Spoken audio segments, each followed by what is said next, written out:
இது துவாரகை மாளிகை, சாயியுடைய மண்டபம் இருக்கிற இடம் தான் இது. அவரை நீங்க எப்படி நினைச்சு பாக்குறீங்களோ அப்படிதான் தெரிவாரு. சிலர் கண்ணுக்கு கடவுளா தெரிவாரு, சிலருக்கு வைத்தியரா தெரிவாரு,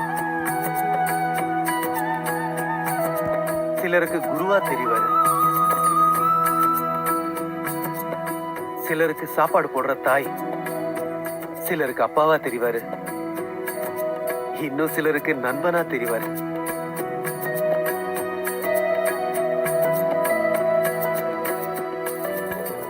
இந்த சிறுடி மக்களுக்கெல்லாம் வாழறதுக்கு சொல்லி கொடுத்து அவங்க எல்லாருடைய மனசுலயும் வாழ்ந்துகிட்டு இருக்காரு. பார்க்கத்தான் அவர் நாடோடி, ஆனா உண்மையிலேயே மனங்களை கொள்ளை கொண்ட மகாராஜா. அவருடைய கருணை உள்ளத்தால எல்லாரையுமே அவர் வசப்படுத்தி வச்சிருக்காரு. இவ்வளவு அம்சம்